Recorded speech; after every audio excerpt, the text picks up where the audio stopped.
एक कड़वी गोली सी लेकिन निगलना पड़ती है।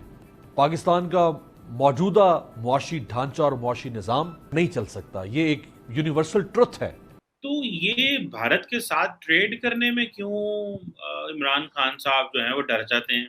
और जिस तरह की अभी क्राइसिस से हम गुजर रहे हैं और इस क्राइसिस में जिस तरह बीमारियों ने आना है और आ गई हैं और उन्हें फूटना है। हमारे पास तो अभी वेजिटेबल्स है ही नहीं, हमारे पास तो अभी खाने पीने की चीजें कम है। उससे तो हमें, मेरा नहीं ख्याल कि हमारे बिजनेसमैन को कोई नुकसान होगा, बल्कि लोग जो भूखे हैं उनके पास खाना पहुंचेगा अगर हम इंडिया से ट्रेड करते हैं। लेकिन कहीं ना कहीं जाकर यही होता है कि जी अगर हम इंडिया के साथ ट्रेड शुरू कर देंगे तो फिर इसका मतलब है कि बाकी के टर्म्स भी बेहतर हो जाएंगे।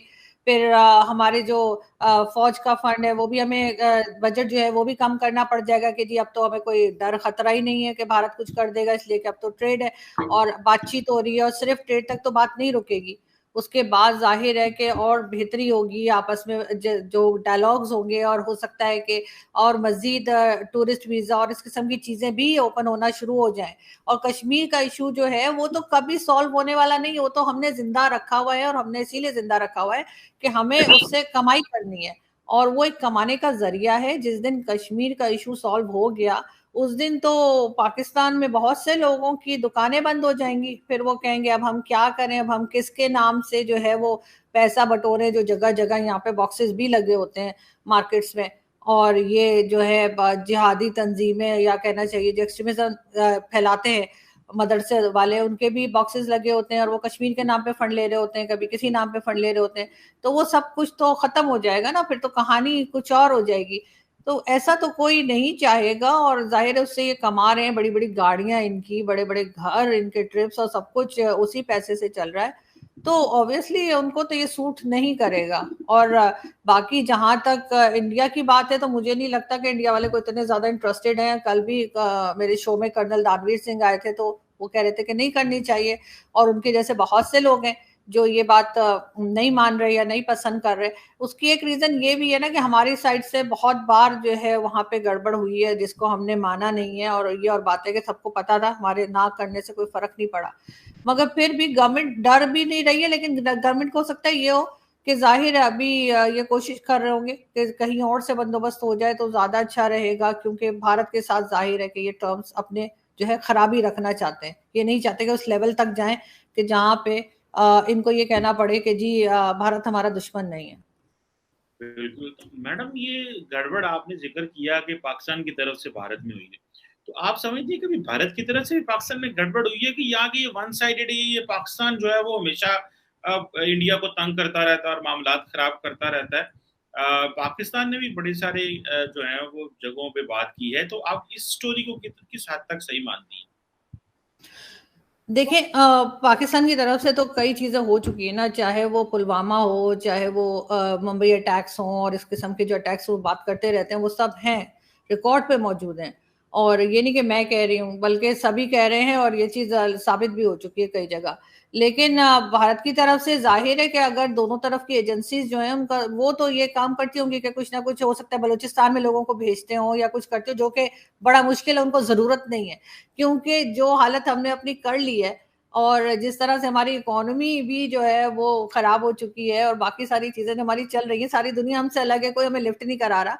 तो उसके लिए भारत को कुछ करने की जरूरत नहीं, हम खुद ही अपने लिए काफी हैं।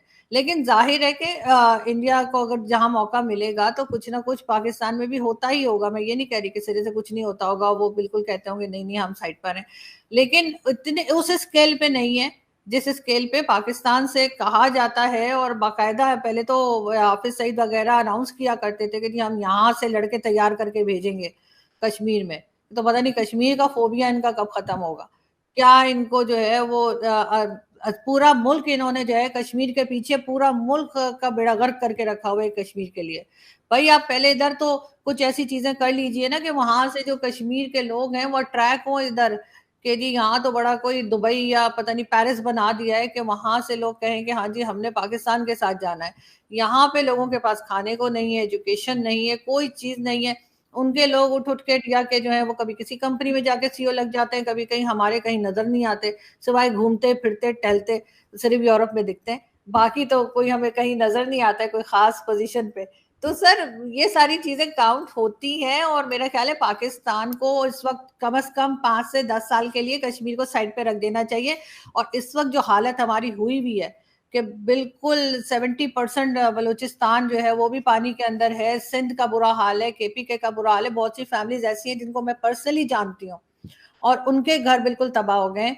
उसको देखना चाहिए और अपने आप को संभालना चाहिए। बाद में 10 साल बाद अगर कुछ हुआ तो ठीक है, कश्मीर कश्मीर कर ले, लेकिन फिलहाल हम अफोर्ड नहीं कर सकते।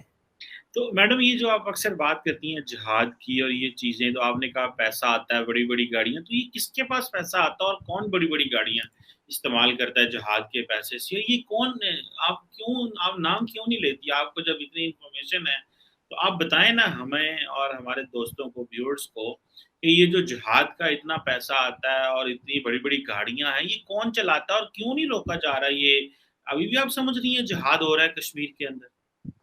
नहीं तो सर, आपके पास तो पहले ही बहुत पैसा है, आप क्या चाह रहे हैं कि मेरी सुपारी ली है आपने, कि आप चाह रहे हैं मैं नाम भी बताऊं? लेकिन सर यहाँ पे बहुत सी ऐसी ऐसी जैसे मदरसे हैं, मैडम सवाल आपसे मौलवी माफिया है। जवाब आप चना दे रही हैं।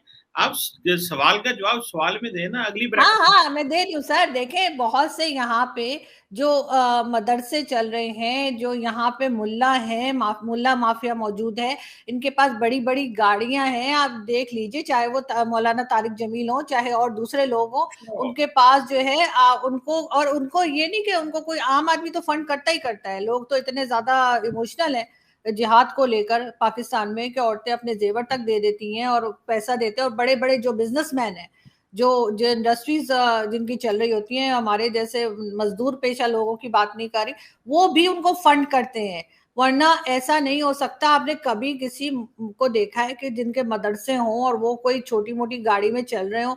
हाँ, ईदी साहब को कह सकते हैं। ईदी साहब का जो काम था, मैं उनकी बहुत इज्जत करती हूँ और उनके जैसे लोग पाकिस्तान में होने चाहिए, कि उनके लिए जो है अभी भी अगर उन्होंने कोई एम्बुलेंस या कुछ मंगवाई है फ्लड वालों के लिए, तो उसके ऊपर अगर वो 40 लाख की चीज है तो उसके ऊपर 80, एग्जाम्पल में दे रही हूँ, तो 80 लाख यानी डबल जो है उसके ऊपर टैक्स लगा दिया है गवर्नमेंट ने। उनकी कोई मदद नहीं करता। लेकिन ये जो इस तरह के लोग होते हैं जिहादी माइंडसेट के, अब ये लोग जो है ये कब्जा भी कर लेते हैं, जमीनों पे भी कब्जा कर लेते हैं। इस्लामाबाद में भी अगर आप कुछ साल के लिए प्लॉट ले लें और उस प्लॉट के ऊपर कोई ना जाए और छोड़ दें उसको, तो ये वहां मस्जिद बना देते हैं।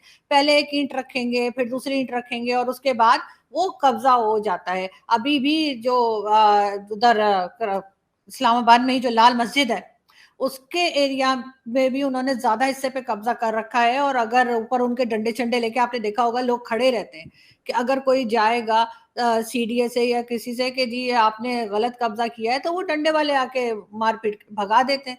और यही लोग, हाफिज सईद ने बहुत बार ऐलान भी किया था, उसकी वीडियोज होंगी पुरानी हाफिज सईद की, उसने कहा कि हाँ जी मैं लड़के तैयार करता हूँ और मैं उनको जो है वो कश्मीर में भेजता हूँ और हम कश्मीर में जिहाद कर रहे हैं। अरे आप किस बात का जिहाद कर रहे हैं? जिहाद ये होता है कि आप जाके लोगों को मारें, उनका नुकसान करें? या जिहाद ये होता है कि आप अपने अंदर के शैतान को मारें? यहाँ पे लोगों को खाने के लिए नहीं है, इनको जिहाद की सूझ रही है। तो ये सब इसीलिए होता है। कभी देखा है किसी मौलवी को, जो टीवी पर भी आते हैं, बहुत से लोग आते हैं, मौलाना अशरफी हैं और कई लोग हैं, मैं किस किस के नाम लूं आपको, कि सारे मेरे पीछे पड़ गए, मेरे घर का दरवाजा तोड़ दें।